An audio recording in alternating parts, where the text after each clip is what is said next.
Boker Tov à tous et à toutes. Dans notre paracha, Yitzhak prévoit la bracha pour Esav et pas pour Yaakov. Rivka a très peur que Yitzhak bénisse Esav et pas Yaakov. Elle va demander à Yaakov de se déguiser comme si c'était lui Esav, de rentrer à la place de Esav et de récupérer la bracha. Nous, dans le Ham Israël, on sait qu'une bracha, c'est aussi par le mérite. Pourquoi Rivka avait tellement peur que Yitzhak donne la bracha à Esav? Il n'y a pas Akadosh Baruch Hu qui règle les choses. Et si ça va être béni, et alors? Et alors? Qu'est-ce qui il pourra pas bénéficier de la bracha si Hachem ne voudrait pas lui accorder? Pourquoi elle avait tellement peur que Yitzhak donne la bracha à Esav? Et pourquoi elle avait peur que Yaakov ne sera pas béni? Si Yaakov c'est un tzaddik, il sera béni par Hachem. Et là, en vrai, c'est quoi la force d'une bracha? Même par erreur, elle fait un effet. Si quelqu'un a pris par erreur de l'orge et il a semé à la place de semer du blé, l'intention ne compte pas. Il a fait la bracha, il a fait la... L'orge va pousser. Rivka avait très peur de cette aide du ciel qu'on peut obtenir par une bracha d'un tzaddik. Elle ne voulait pas que la vie de Yaakov sera compliquée pour obtenir des choses. Une bracha, c'est vrai, elle ne change pas la réalité. Si quelqu'un a fauté, Akadosh Baruch Hu voit qu'il a fauté, il peut recevoir toutes les brachot, il n'y a rien qui va l'aider. C'est contre Hachem, c'est contre la Emouna, c'est contre le principe d'une des 13 bases de la Emouna que Akadosh Baruch Hu punit les Rechaïm et donne du bonheur aux tzaddikim. Mais à quoi sert la bracha? Un outil. Rivka voulait que la Avodat Hashem de Yaakov se passe bien. Que Yaakov n'aurait pas besoin de militer pour obtenir quoi que ce soit dans sa vie. Il voulait lui donner une facilité de Avodat Hashem.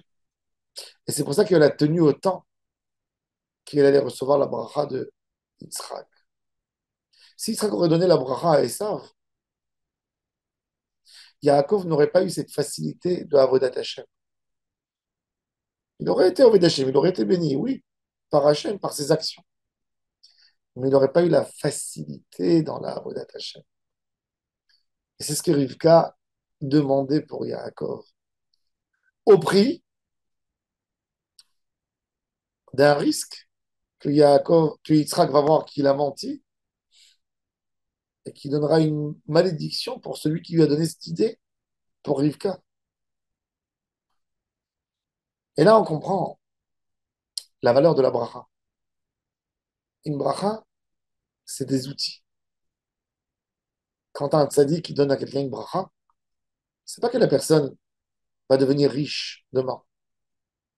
C'est le tzaddik qui lui donne l'outil que s'il fera ça et ça et ça, ben, ça sera beaucoup plus facile pour lui. Parce que normalement, le libre arbitre intervient dans notre vie.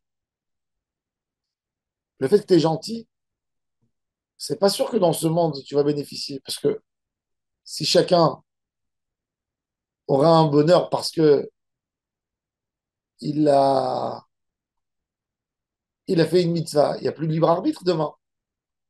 Tout le monde ferait que des mitzvot, il ne ferait plus d'avérotes. Donc Akadosh Baruch Hu donne des fois la bracha bien plus tard, ce qui doit donner la récompense. Et là intervient la bracha du tzaddik,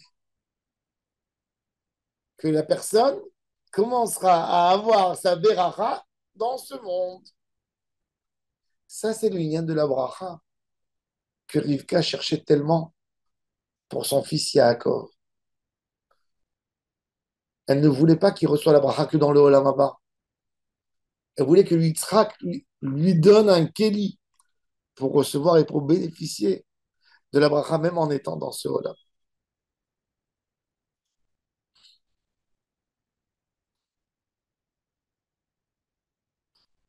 Et Yitzhak, pourquoi, s'il avait un doute, pourquoi il n'a pas demandé à Kadosh Baruch Hu, qui est le méritant de mes enfants?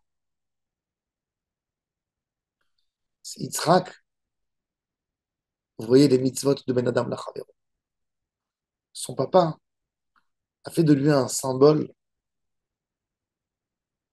d'un homme qui se donne pour Hachem. Si on regarde l'image de Abraham et de Yitzhak, Abraham, c'est Ben Adam Lachavero. C'est celui qui donne tout pour l'autre. Yitzhak, on n'a pas vu que Yitzhak a fait des tentes pour donner du chesed, pour recevoir les gens. Non, c'était pas l'Achnasat Orchim d'Abraham. C'était quelqu'un qui s'est donné à 100% pour Hachem. Il était prêt de brûler son corps pour Hachem. Mais vous savez, un homme, quand il vieillit, il commence à ressembler dans son caractère à son père. Donc Yitzhak, il a eu les enfants vers sa vieillesse. À 60 ans, il les a eus. Quand ils ont grandi et est arrivé l'âge de leur bras, il avait déjà 120 ans. Il se rapproche plutôt au chemin de son père, Abraham. Et qu'est-ce qu'il fait? Il voit qu'il y a Yaakov, Ishtam Yoshev Alim, quelqu'un qui se consacre à la Torah. C'est pas quelqu'un qui vit dehors, qui a une vie sociale. Donc Yaakov lui rappelle son caractère à lui quand il était jeune. Mais Esav qui sort dehors, qui amène du gibier, qui tourne, qui lui amène, etc. Pour lui, ça lui a rappelé Abraham, son père. Et c'est pour ça qu'il s'est dit la bracha de mon papa d'Abraham qui était chesed. Elle doit passer à qui? À celui qui fait chesed, qui m'amène du gibier tous les jours.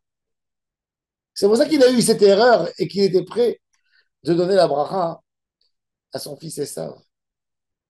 En tous les cas, pour conclure, on comprend c'est quoi la force de la bracha. C'est pas la bracha qui va tout changer. La bracha sera un très bel accessoire pour réussir avec ce que tu as en plus et pour bénéficier du bonheur de la Shrina et de la Kedusha. Baruch Adonai Leolam. Amen.